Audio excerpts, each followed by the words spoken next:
La inteligencia artificial para la sostenibilidad. ¿Qué significa eso? Utilizar esta herramienta para obtener los objetivos de un desarrollo sostenible, ¿no? Empezar a utilizar la herramienta de ya sea ChatGPT o cualquier otra inteligencia generativa para empezar a cumplir objetivos que defiendan el medio ambiente y los derechos en torno al medio ambiente, ¿no? Eso es un lado positivo, ¿no? Es una herramienta que nos está dando información, que está volviendo más eficientes los procesos, entonces debería aportar un poco a la lucha. Ahora, la misma relación se torna un poco más oscura. Pensar la sostenibilidad para la inteligencia artificial, ya no la inteligencia artificial para la sostenibilidad.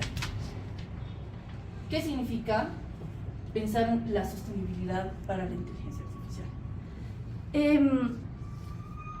Las empresas como Microsoft, como Google, están en una competencia constante por quién desarrolla más esta tecnología, ¿no? Están compitiendo entre ellas, ambas quieren como que ser las pioneras, las que tienen más desarrollo. Pero los efectos, las implicaciones que está teniendo el desarrollo de esta inteligencia artificial son amenazas constantes, ¿no? Y ahí hay que entender una cosa. La inteligencia artificial funciona con centros de datos. Los centros de datos son servidores. Una forma simple de explicarlo, las servidoras son computadoras que están trabajando 24/7, están encendidas 24/7 y tienen dos principales funciones: almacenar toda la información que nosotros estamos dando a la inteligencia artificial y procesarla para que el ChatGPT nos pueda responder, ¿no? Ahora, ¿qué implica que estos centros de datos gigantes estén constantemente encendidos, ¿no? Un uso de energía en grandes cantidades, un uso de agua en grandes cantidades, una renovación necesaria y cada vez más grande de recursos informáticos y de infraestructura, ¿no? Como es una tecnología en constante desarrollo, cada vez es necesario más servidores e incluso servidores que respalden el servidor. ¿Qué significa?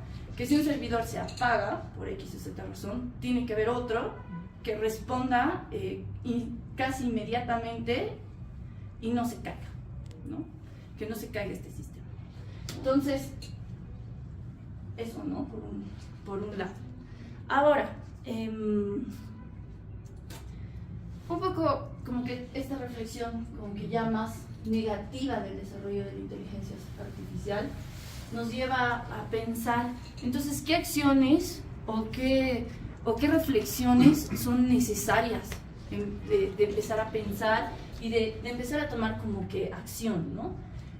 Se tiene que empezar a evaluar las fases de ciclo de vida de la inteligencia artificial, ¿no? Está comprobado que aproximadamente un chip en los servidores tiene una duración de 4 años, incluso menos.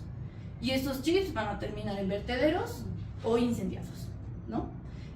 O probablemente relocalizados en países subdesarrollados o con poco desarrollo como los nuestros, ¿no? Por otro lado, se necesita como una medición específica del impacto ambiental que está teniendo la inteligencia artificial.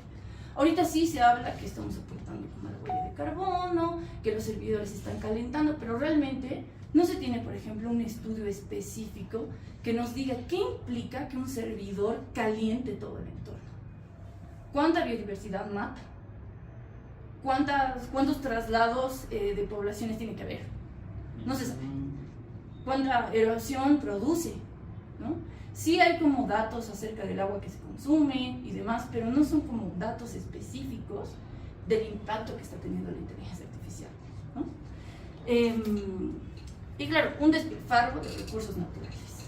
Porque mientras Microsoft y Google o la empresa gigante de tecnología está experimentando, almacenando más datos para su desarrollo, todo eso implica recursos naturales, ¿no? Y se despilfarra constantemente. Luego también, ¿qué también es como necesario y que ya estamos empezando? O sea, no en lugares como Francia y demás, aunque tal vez nuestro contexto está un poco lejano, pero es una lucha también, es que necesitamos marcos legislativos orientados a la reducción de producción, ¿no? Esta lógica que tienen las empresas de tener procesamientos de datos masivos, instalación de infraestructuras de forma masiva, ¿no? Implica que no se ponga como prioridad la eficiencia, sino siempre la masificación de, ¿no? Entonces necesitamos una normativa que presione un poco a las empresas de utilizar mejor los recursos mínimamente. Por otro lado, todo esto, o sea, todo el hecho de generar basura electrónica, de calentar, de vivir tal vez al lado de una servidora, implica un impacto social. Tampoco hay estudios específicos. Se tiene muchos ejemplos de personas que se están oponiendo a la instalación de infraestructuras, pero realmente no se tienen estudios complejos y a profundidad de qué efectos tiene vivir al lado de un servidor, ¿no? O qué consecuencias puede tener en poblaciones enteras, ¿no? El hecho de que, por ejemplo, el agua se utiliza para los sistemas de enfriamiento, y eso significa que una necesidad básica, que es como el consumo de agua potable, se vuelve carísimo porque la mayor parte se está utilizando para enfriar el servidor. Es un impacto totalmente social. Por otro lado, hay que empezar a pensar los factores que impiden o permiten que actores de la inteligencia artificial, desarrolladores, empresas, etcétera, empiecen a tener acciones sostenibles, ¿no? ¿Qué es? ¿Hay algo que los motive? ¿No hay algo que los motiva? Es algo que se habla más, yo creo, como sobre todo con el aspecto como de un poco de greenwashing, o sea, como diciendo que están haciendo cosas, pero realmente no. Pero creo que Ale igual les va a comentar un poco más al respecto. Y ya como que para ir como cerrando, cuando estos debates son como relativamente novedosos, ¿no? En cuanto a derechos digitales, empiezan a aparecer temas que son generalmente de acuerdo a las necesidades, ¿no? El debate de la relación de medio ambiente y tecnología y TICs no tiene mucho tiempo. El de inteligencia artificial mucho menos, ¿no? Porque son tecnologías que están revolucionando de forma muy rápida. Entonces, cuando vemos un poco el debate, que principalmente es de afuera, lo principal que se habla es de huella de carbono y efecto invernadero, ¿no? Un poco cómo la inteligencia artificial y demás está aportando a la huella de carbono, ¿no? Emitiendo gases y afectando el efecto invernadero. Pero algo que tenemos que tener en claro, y que a mí me parece un poco preocupante, es que el tema no queda ahí, ¿no? O sea, que no podemos hablar solo de huella de carbono o solamente de servidores, ¿no? Hay muchos temas alrededor que son de urgencia y necesidad de empezar, ni siquiera digo a enfrentar, por lo menos a estudiar, ¿no? Que es el primer paso. Entre ellos, algo que creo que siempre está relacionado a cuando hablamos a medio ambiente, pero la tecnología tampoco se ve excluida, es el extractivismo ambiental, ¿no?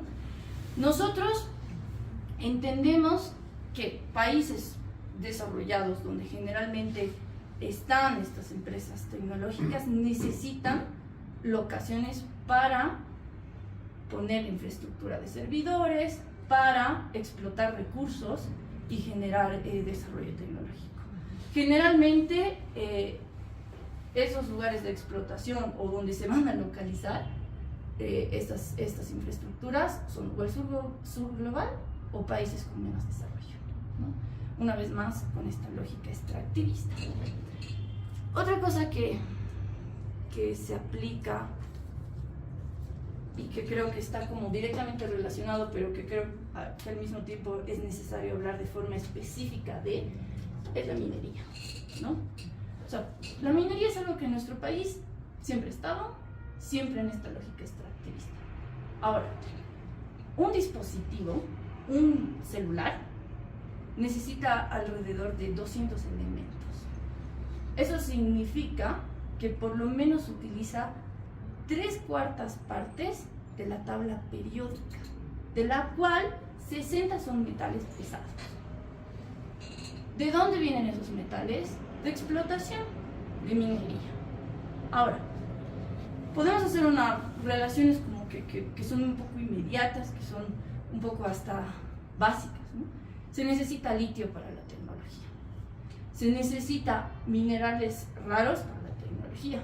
Se necesita oro para los dispositivos. La mayoría de nuestros celulares tienen un pequeño porcentaje de oro. Entendiendo que en nuestro contexto la minería es una problemática histórica, se podría decir, aún así no tenemos claro cuánta de esta explotación minera está aportando al desarrollo tecnológico, ¿no? Entonces, es un tema más que relevante de tocar, ¿no? Y que todavía no tenemos muchas conclusiones, ¿no? Lo siguiente: basura electrónica y obsolescencia programada. Hemos dicho que la inteligencia artificial está empezando a producir un montón de despilfarro de recursos naturales, que por ejemplo los chips tienen un ciclo de vida limitado y que necesitamos empezar a estudiar estos ciclos de vida, ¿no? Pero generalmente todos estos desechos, toda esta basura termina en países como los nuestros, ¿no? Ahora, yo creo que es algo que no hay que abordar desde el deber ser. O sea, como que la basura también cumple varias funciones, incluso económicas. Entonces también es algo que se tiene que investigar, tratando de evitar el prejuicio del deber ser, ¿no? Como que es algo a analizar. Lo siguiente es, cuando hablamos de medio ambiente y datos, hay instituciones que están trabajando en el monitoreo, por ejemplo, de territorios como la Amazonía, ¿no?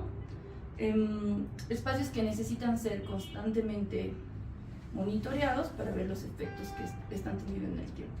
Generalmente estas instituciones tienen objetivos específicos y estos datos nutren estos objetivos, ¿no? Tenemos que empezar a pensar cómo estos datos de medio ambiente se comparten con el resto, ¿no? ¿De quién son estos datos? Y cómo procesarlos, ¿no? A eso se le puede llamar como gobernanza de datos, y esta gobernanza de datos puede estar estrechamente relacionada con representaciones de autoridades indígenas, ¿no? Este procesamiento de datos puede ayudar a la toma de decisiones, entendiendo también que la representación indígena es compleja, ¿no? Que no es como que el actor idealista, es decir, que tiene que tener los datos o quien tiene que manejarlos, ¿no? Es todo un debate también. No sé si... ¿Está el masking atrás?